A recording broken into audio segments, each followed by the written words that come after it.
We are back on Live from the Heartland, and we're back in the room, too. Fascinating. This is... They're making something in the kitchen. I hear that mixer going. It's probably guacamole. Not with that big mixer. It's probably some kind of bread. Oh, maybe it's the bread, yeah. Well, enough of that little Fresh side baked bread here chatter. We have a regular connection always with filmmakers on this show, thanks to Lisa Smith and our own great interest and support of independent films. And Gene Siskel Film Theater has sent us a wonderful opportunity here to talk to Jian Ping. Jian Ping. I said it right when it's off the air. Pronunciation. Good morning to you. Welcome to Live from the Heartland, Jian. Thank you for having me here. It's a great honor. Is this a first-time visit to Chicago for you? Actually, I am a resident You in live. Chicago. Okay. Yes, I've I been knew I here since 1994. So this is a local story. That's wonderful. That's wonderful. And here it is. We weren't totally prepared for this, so I didn't get to see the film. Why don't you describe for us, as if we didn't see it, The Mulberry Child, which is having its showing next weekend, right? Right. It Many starts showings. next Friday at Gene Siskel Center. It will have a week-long screening. Mulberry Child is a feature-length documentary film. It's based on my memoir called Mulberry Child, a memoir of China. I wrote the book a few years back for my daughter who grew up in the U.S., and she was born in China. She came to the U.S. when she was 4.5 and grew up an all-American girl. So during her teenager years, I had a tough time communicating with her. So I wrote the memoir of my childhood growing up in China. Because as a Chinese mother, I'm a first-generation immigrant. I have a lot of expectation on her. It was hard for her to understand why I was so hard on her. And I think writing the book, writing my childhood, where I came from, I hope she would understand me, understand the family. And it was 2 years ago, the film was turned into a feature-length documentary film. The director is Susan Morgan Cooper. She is an award-winning documentary film director. Her last film is called Unlikely Weapon. It's on the life story of Eddie Adams.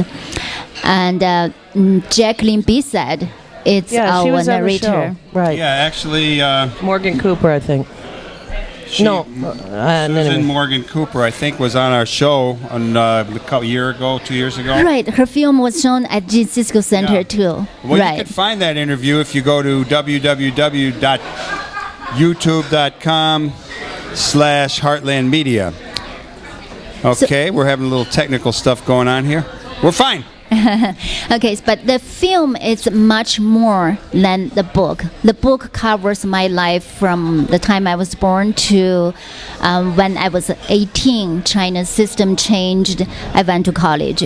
It covers most of the political persecution my family suffered during China's Cultural Revolution. But the film expanded from the book. Susan covered my intention of writing the book in the film.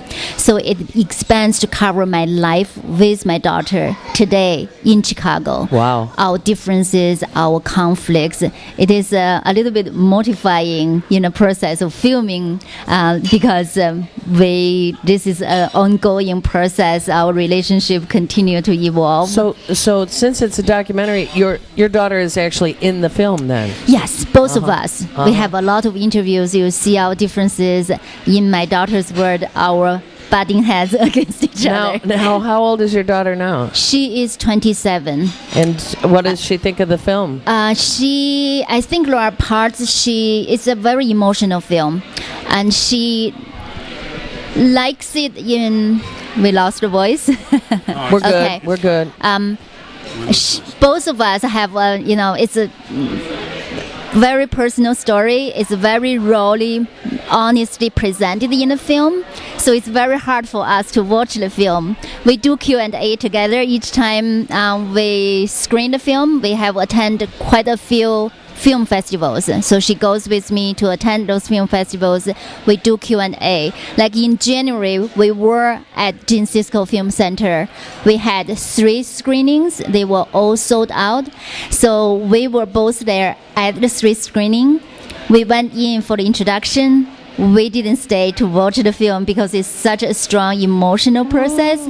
We walked back in 10 minutes before the finish of the film to do Q&A.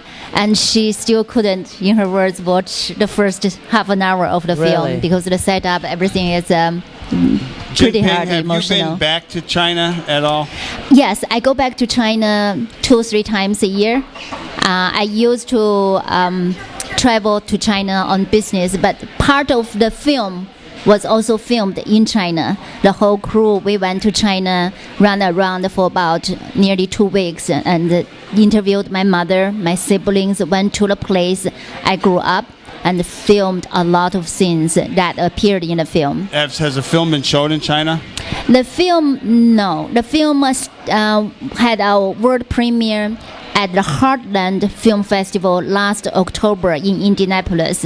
And then we were in Palm Springs International Film Festival in January. We were selected as Best of the Fest. We were very honored. And we are now running through the film festival circuit. I'd like to ask you, I got to confess, I was, as a 60s, 70s radical, I read a lot of Mao Zedong on contradiction and on practice and found those very useful, and I actually had kind of looked to the Chinese as a positive force. Many years have passed, and obviously there's a lot of criticism. There's a lot of stuff around Tibet, and sort of an emerging, very strong capitalist class in China, apparently.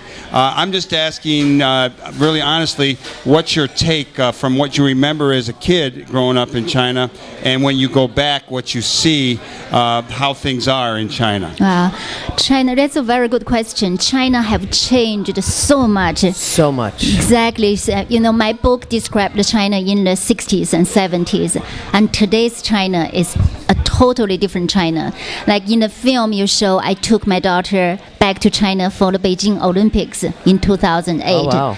And that was the time she really connected with China, and she felt she was proud to be both American and Chinese, and I was very happy, excited to see that. Well, that was a big moment for China. Absolutely. Very so big. to answer your question, today's China is a China we all feel proud of. But if you look at China in the 60s and 70s, there are a lot of political persecution, especially the Cultural Revolution. Right. That's mostly covered my childhood. That was very, very hard. I described that in great In the detail film? in the book.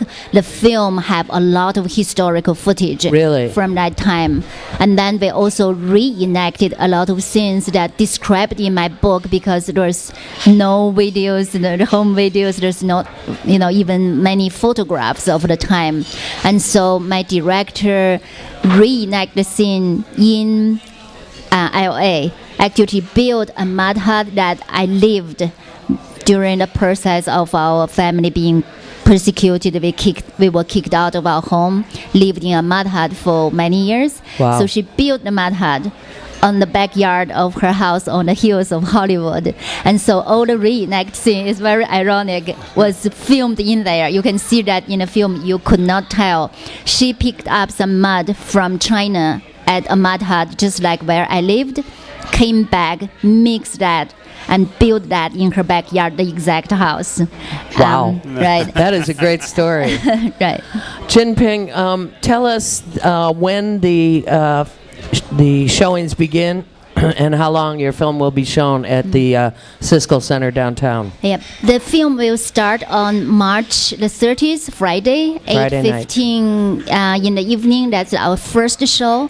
And this time, Gene Siskel Film Theater joined partnership with the Chicago Public Library. They have the One Book, One Chicago program. Oh, man. And this April, the program featured a Chinese author, Yi Yun Li, and her book, Gold Boy, Emerald Girl. And so they are featuring the film as well in this program. So we are kicking off the program this Friday, and then from Friday to April the 5th, we have a total of 11 screenings. And at the last screening of each day, except Wednesday, April the 4th, my daughter and I will be there doing Q&A. On the April the 4th. Right, that which is one night before the last screening on April that the 5th. one, because they have another screring after us, so we couldn't do Q&A because of time limit. The other screening after is another movie? I know the movie. Oh, Never mind. Every other day, from the 30th to May the 5th, we will do a Q&A after the last screening. So if people wanted to get more information on this, is there a website that we should lead them to? Yes. The film website is www.mulberrychildmovie.com, one word. MulberryChildMovie.com. Mulberry, Mulberry, child, one word.com. Right. I used mulberry as a metaphor for resilience. So that's also the title of the book. Say that one more time. I didn't hear. Oh, I said as a metaphor for resilience. You know, the mulberry tree, they are very hardy, very tough, you know. So I used that. Only those who have... We have a lot of mulberry trees in Chicago. We do. Yeah. I planted Well, actually, one. we need a lot of resilience, too. So, and we're not over needing resilience in this period of time. But, well, what an exciting thing for you, Jen. It is. You know, sometimes I feel I have to pinch myself. It's a long road. I came to the U.S. in the mid-'80s, and then I stayed and worked in corporate America for about 20 years. So this is like a dream come true. When you came to the U.S., you already had your daughter, because you said she left China at Right. 4. And did you have to do some re-education here, or did your credentials just go directly to work for you? Well, I started from scratch. The English I say I learned in China, I call Chinglish. It's Chinese English. Chinglish. You can say that. We can't. Spanglish and Chinglish. That's all right. We white people are restricted from certain things. We don't pay attention to it a lot, some of us, but... Right, so I went to grad school. When I first came, I got a master's degree in film and a master's degree in international affairs. So I spent 3 years in grad school, and during those time, my daughter was in China with her grandmother. Where did you go to grad school? Ohio University. Okay, well, Michael's giving me the hook. We have a great musical talent coming up, and yet another guest. So I'm sorry we don't have more time, but I'm sure we'll have you back. Thank you. It's Many a pleasure to be congratulations here. on your success with your work. Thank you. Let's have a big round of applause for Jian Ping. Thank you. Okay, we're going to bring up